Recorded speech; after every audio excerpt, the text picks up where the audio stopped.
We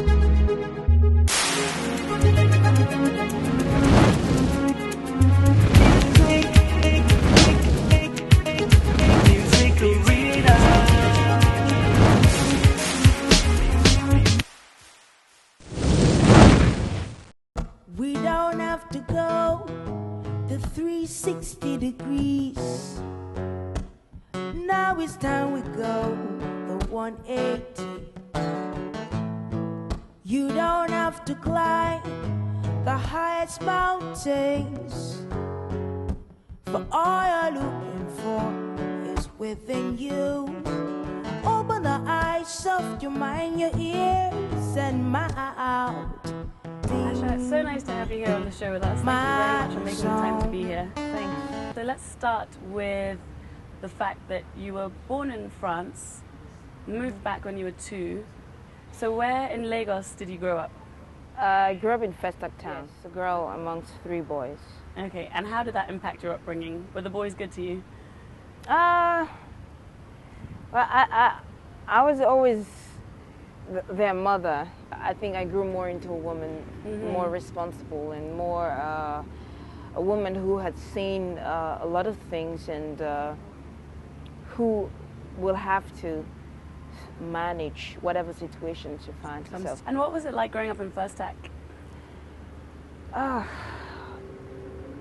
It was good. Nothing was new to me. I was able to cope with people, learn to live with other people, and understand life better. So. And I'm assuming this is where you drew a lot of your inspiration, because your songs are very meaningful, very metaphoric, very conscious. I think so. I believe so. We still live in yesterday. Many today the waste away, but nevertheless it's never late. Oh, because like I said, I lived in I always like to call it the project. We made friends, no discrimination. When did you start singing? When was the first, what are the first memories? I remember I was little, and I remember I sang one night while my mom made my hair, and non-stop. So that memory keeps coming back. I don't remember what age I was, but I remember I was always singing. I was singing about the candle. I was singing about if the hair was painful. And then I remember my mom saying, "Okay, it's enough. I'm too tired. Come on, stop." Yeah. So that sticks to me. It stuck. I never forget that time. Okay. And one of my favorite bits in your biography was where you mentioned dressing up in a wig and sort of using a tube of cream for a microphone. Yes. Do you think that in those days you sort of, even though you were singing maybe in front of the mirror, that you envisioned one day you'd be singing in front of thousands and thousands of people? That was the drive. That was the drive. That's why I wore the wig, because I've always wanted to have dreadlocks. Long hair. Yeah, long hair. I wanted to, and I had imaginary audience. I had crowds, and I would wave at them, and I had interviews. That's great. That's great. I did all of that in my little world. Okay. All the people thought I was mad, but I always thought they didn't understand. And do you still think that back then, they didn't understand you? Yeah, I knew. Okay. And I wasn't one bit disappointed. I wasn't one bit surprised. I think that was the drive. It made me stronger. It made me want to do more. And when you were young singing, did people used to compliment you and say you're a great singer, you should go into singing, or were they more? Very few. Very few. Very few. Back then, you had to scream to be a singer. Okay. Just like if you want to be an actor, you have to know how to cry. But I was a silent singer. I would listen to the tones. I would try and get my key and enjoy myself. So you had to come close to listen. And the few people that did that, when they gave a comment, I held that till the next good comment. Okay. I held on to that till the next good comment. When did you really start to take off with your music? Was that while you were still in Nigeria, or after you moved? Yeah. It started in Nigeria. Okay. I was in university. I was doing theater arts. Okay. And I didn't want to do music because I was just comfortable. And then it came after 2 years. I just thought, you know what? I'm not going anywhere. And I'm very restless. I always move. I'm a nomad by nature. I just pick my bag, the next place, I'm there. You know? So I said, you know what? I'm gonna have to find a way to learn an instrument. So I went into school, Peter King's College of Music in Badagry. Serene environment, and that's when it started for real.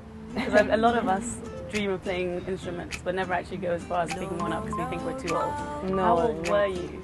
I think I was 19. Wow. 19, about 20. That's fantastic. Yeah. I was there for 6 months. Okay. And yes, Asha picked up her bag, the lead that she learned from the guitar, and moved. And this time around, I went to the French Cultural Center.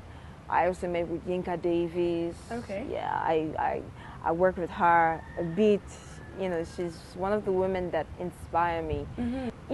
All this while I was just wanting to learn. I knew I didn't know much. I knew that I dreamt of going to America or going to the UK to have a music career, but I knew I needed to learn something. Before going, and take something if with you. my parents couldn't afford to take me to school or to afford to get me an instrument, I needed to do this on my own. So an opportunity came up. There was a French group coming from Marseille, south of France. Right. And they wanted a lead singer.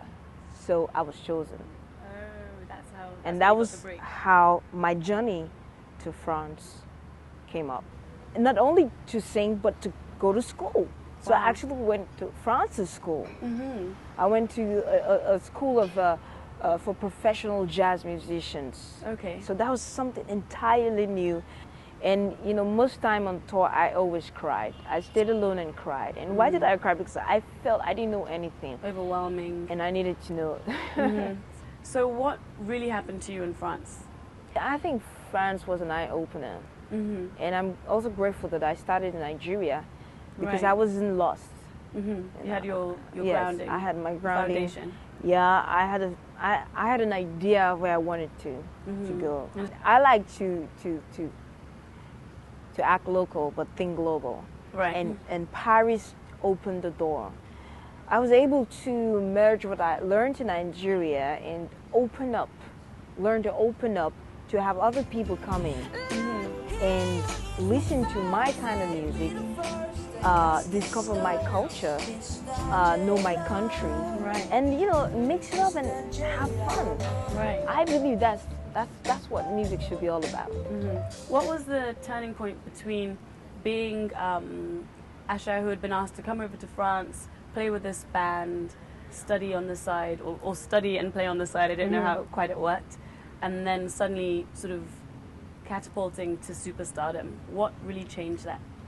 Let me see. I think I was doing my last project, and so the Nubians invited me to come play on their set.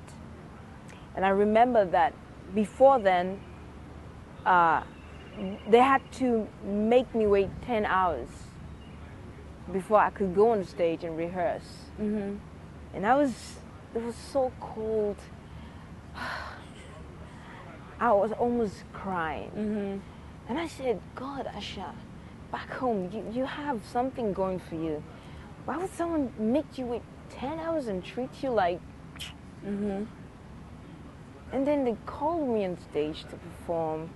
I was so sad. And when I'm sad, then you can get the best. Right. The true emotions come out. The true emotions. And everybody was so quiet. I was singing the song about my mother. It's so beautiful. And, and then I started remembering my mother, what I was going to do for her. Yeah, what you wanted to do for her. And why I would needed to stay 10 hours. Because I needed to achieve something. Right. And so, boom. I said, cool, Asha.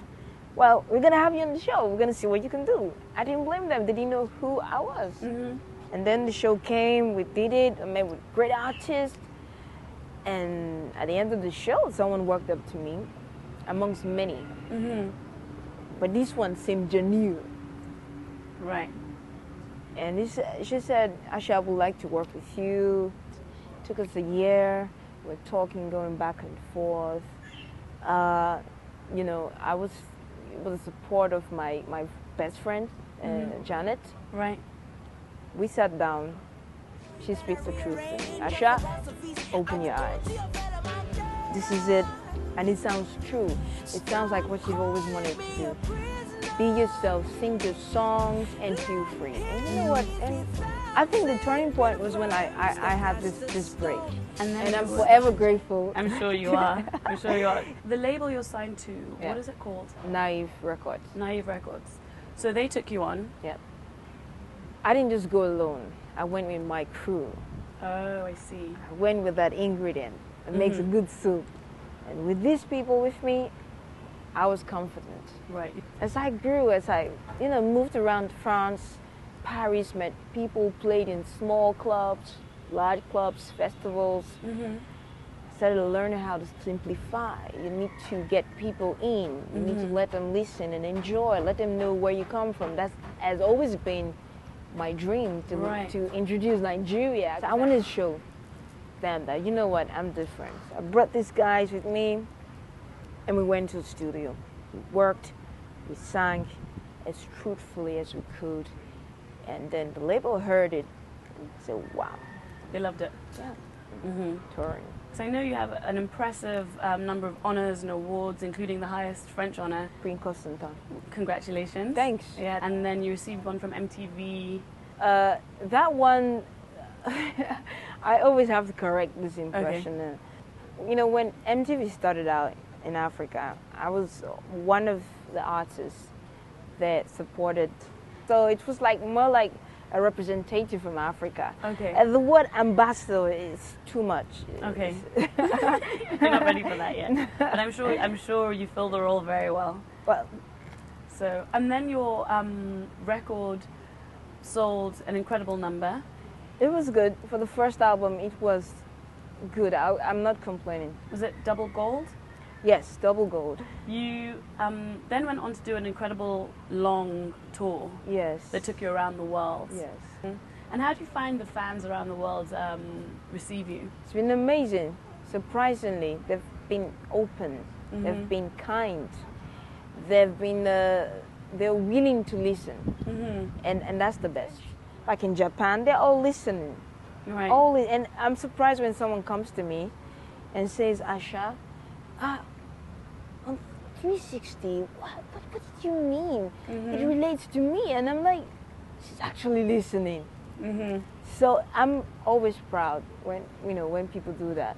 And if there's anyone in the world, living or dead, that you could collaborate with, who would it be? Living or dead, Bob Marley, Fela Kuti, Maria Makeba, she's gone. Angelique. I've worked a couple of times with Angelique. And are there any Nigerian artists that you'd be interested in collaborating with? Since I've been home, I worked with Nice, worked with and there's still other few people that we're still talking. It's fun to work with the artists are amazing. It's very interesting to work with different artists. Well, thank you very much for being with us. It's been really wonderful having you and hearing all your stories. And I wish you every success in the year to come.